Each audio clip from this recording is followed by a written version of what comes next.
Xin chào các bạn, trong video này mình sẽ hướng dẫn các bạn cách làm rập cho mẫu túi trống nha. Thì sẵn tiện mình sẽ làm cái rập to hơn cái rập mình đang cầm, cho nên mình sẵn đây mình hướng dẫn các bạn luôn. Nhưng mà các bạn lưu ý một điều á, là mình hướng dẫn cho các bạn cách làm, chứ mình không hướng dẫn các bạn cách cắt bao nhiêu ô nha. Cách làm thôi. Thì nếu như mà các bạn biết cách làm rồi thì tất cả các form túi khác các bạn đều làm được, chứ không phải riêng gì cái sản phẩm này nữa. Cho nên các bạn có thể xem video này để tích lũy thêm kinh nghiệm ha. Rồi, ở đây các bạn sẽ cắt cho mình một cái rập giấy hình tròn, hoặc là các bạn có thể có sẵn một cái tấm nhựa canvas tròn như thế này ha. Thì ở đây mình có cái tấm nhựa canvas này, đường kính là 20 cm. Rồi, mình sẽ kẻ một cái đường ở giữa các bạn, để mình tạo thành cái hình góc vuông. Sau đó mình sẽ cắt cái đường này, mình sẽ kẻ một cái đường này để mình cắt. Đây là cái phần chiều cao của túi nè, đó, còn đây là chiều ngang của túi là mình muốn làm 20. Còn chiều cao á, thì các bạn tùy theo các bạn muốn là túi mình cao bao nhiêu thì các bạn sẽ cắt cái đường này, cái đường đáy này nè, thì nó càng to ra nha. Đó là tùy theo các bạn làm ha. Đó là một phần. Sau khi cắt xong cái tấm này nè, thì bây giờ mình sẽ dùng kéo mình cắt nha. Thì ở đây mình có cái chiều cao của cái này là mình muốn làm là khoảng 17 cm nha các bạn.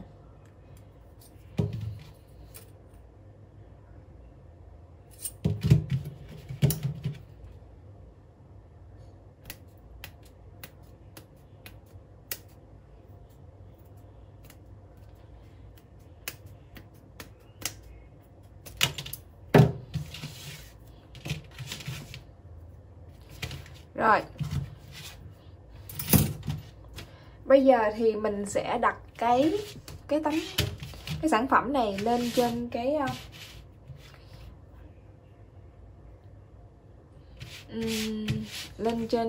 cái tấm nhựa canvas này nha các bạn. Đây, cái này là mình sẽ làm 2 tấm, một tấm là mình mặt thân trước thân sau đó. Thì các bạn đặt thì các bạn vẽ cho mình, các bạn canh cho mình ha.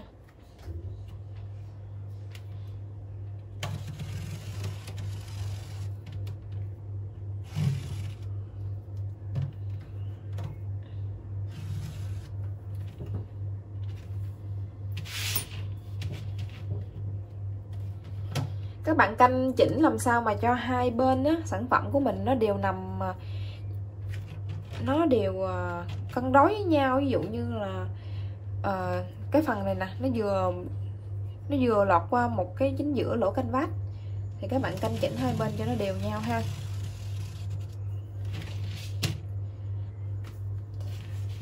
Khi mà nó đều nhau rồi á, cái lỗ dưới này các bạn nó cũng đều nhau nè. Đó, cái lỗ cắt nó cũng đều nhau, để các bạn móc thì cái số mũi lúc mình móc viền á, nó sẽ không bị mất đi ha.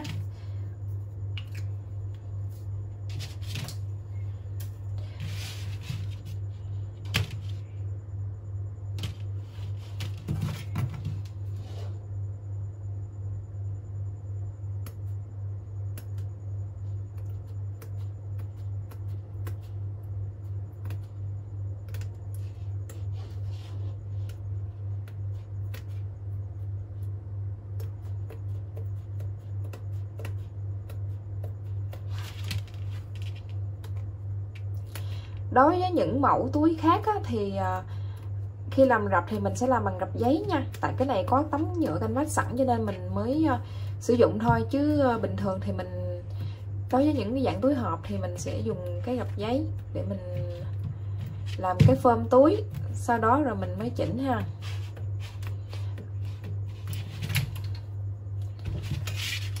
Rồi mình cắt thử một cái thôi. Bây giờ đến cái phần quan trọng là cái phần đáy của đáy túi với các bạn. Đáy túi thì các bạn muốn cái phần chiều rộng là bao nhiêu.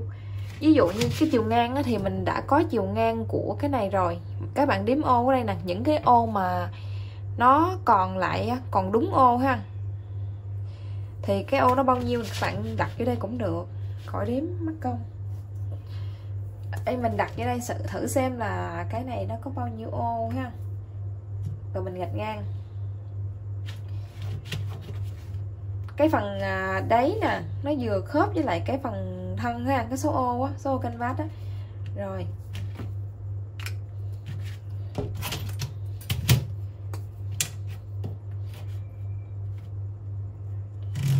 rồi bây giờ các bạn sẽ tính cái phần chiều rộng của cái phần đáy. Các bạn là 7 hay 8 hay 6, nói chung là tùy theo các bạn ha. Ví dụ như ở đây là mình sẽ chọn là 7 cm. Mình sẽ chọn chiều rộng đáy là 7 cm nha.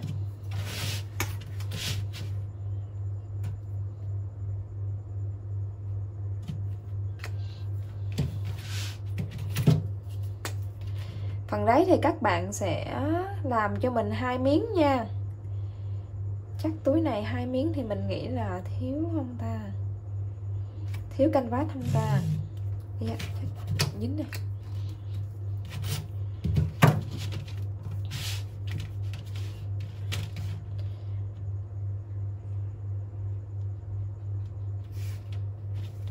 Rồi. Còn cái phần chiều dài bên này này các bạn, cái phần này nè thì các bạn sẽ cắt làm cái phần chạy dài á các bạn. Thì ở đây thì các bạn xem là cái phần các bạn đếm cái phần chiều rộng này là bao nhiêu. Ví dụ như của mình là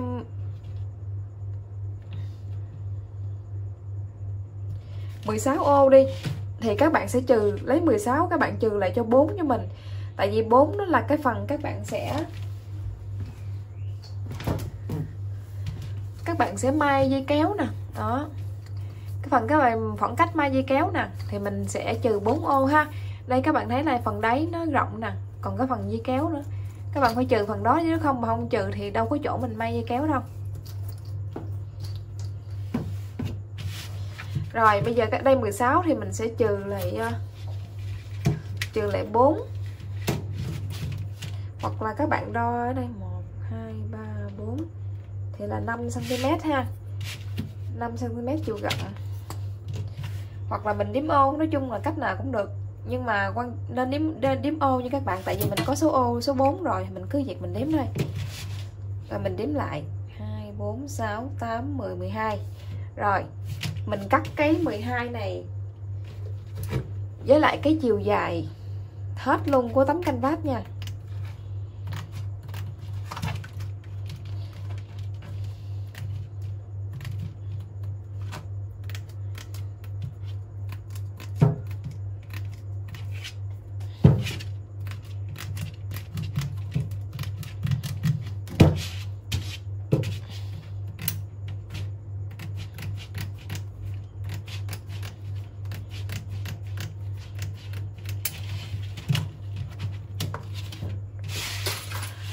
Rồi cái phần này mới là phần khó nè các bạn.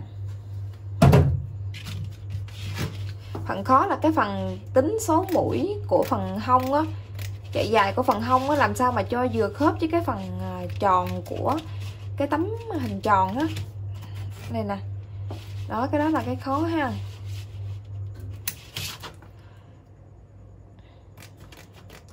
Đáy này với lại phần hông á, nếu như muốn cứng cáp á, thì các bạn sẽ làm mỗi cái 2 miếng cho mình nha. Nếu như mà cái phần đáy này nó rộng như thế này thì nếu như phần hông mà mình làm 2 miếng thì sẽ thiếu phần đáy, như vậy phải thêm một tấm canvas nữa mới đủ ha. Thêm một tấm canvas nữa mới đủ. Rồi bây giờ bỏ qua chuyện đó đi. Thì bây giờ mình sẽ tính tới cái phần hông.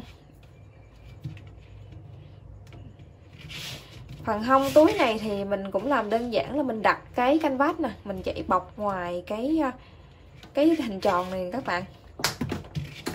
Đó, các bạn chạy bọc ngoài cho mình là xem nó tới đâu rồi mình đánh dấu tới đó ha.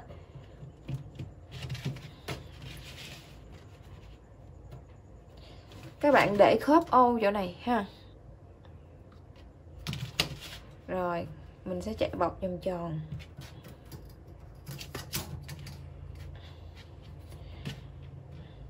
Cái này hơi khó, tại vì mình thường mình làm là mình sử dụng luôn tứ chi á các bạn. Dùng tứ chi để làm luôn á, cái này dùng tay thôi. Thì chỉ làm kiểu như mô phỏng cho các bạn xem thôi. Như cái đây mình thấy là nó dư khoảng từ 3 mũi gì đó. nó dư khoảng 3 mũi ha, 3-4 mũi vậy đó, mình đánh dấu 3-4 mũi đó đi. Đây, ngang đây là nó dư 3 lỗ ha, 3 lỗ mà mình nói nhầm 3 mũi. Rồi các bạn muốn biết chính xác thì mình phải móc cái đường viền này, móc hết cái đường viền này của đường hình tròn nè. Đó, mình móc nhớ móc đạp cước nha các bạn, móc đường viền này xong ha. Rồi các bạn mới móc đến cái đường viền này. Mình cũng móc gì nè, mình thử là mình móc gì nè, mình móc nửa chừng. Đó, mình xem là hai cái sợi, khoảng sợi nó gáp lại với nhau có khớp không á các bạn. Tại vì cái này là chưa chính xác, tại vì mình chưa móc viền ha, phải móc viền vô mới chính xác nha các bạn. Sau khi móc viền xong rồi mình mới ướm thử lại một lần nữa, hoặc là các bạn dùng kim ghim đánh dấu, các bạn cố định một khoảng đó xem là nó có vừa chưa ha. Chứ mình không có cắt canvas liền như các bạn, tại vì nếu như mà cắt khi móc viền lên nhiều khi nó lại to ra, sản phẩm mình nó to ra thì bắt buộc cái đường cong này nó phải dài hơn, cho nên mình không có vội cắt nha. Rồi, như vậy là mình đã hướng dẫn xong cái phần cắt rồi đó. Còn những cái phần như là đặt quai ở đâu á, thì các bạn khi lên form túi thì các bạn tự chỉnh ha. Cái đó là khi mà mình làm túi á, thì mình sẽ gọi là gì ta, ứng biến, kiểu ứng biến các bạn sẽ nhìn form túi của mình, rồi mình móc quai mình đặt lên, mình xem là túi mình đặt ở đâu rồi cái nào phù hợp ha. Đó, mình hướng dẫn này là hướng dẫn về chung chung, cho nên không có thể nào mà chỉ các bạn là số ô số mũi, tại vì những cái sản phẩm hình tròn đó thì không thể nào mà mình hướng dẫn theo đếm ô được các bạn ha. Cho nên là các bạn sẽ có một cái form chuẩn của cái phần thân chính đó. Sau đó mình làm đáy, rồi mình làm hông, rồi làm nóc gì nữa đó, thì mình sẽ tùy biến ha. Cảm ơn các bạn đã xem video. Còn nếu như mà các bạn có thắc mắc gì thì các bạn để dưới bình luận bên dưới giúp mình ha. Còn nếu như bạn nào muốn xem cái cách hướng dẫn móc cái mẫu túi này thì các bạn xem tiếp những video sau nha, thì mình sẽ hướng dẫn chi tiết đầy đủ nha.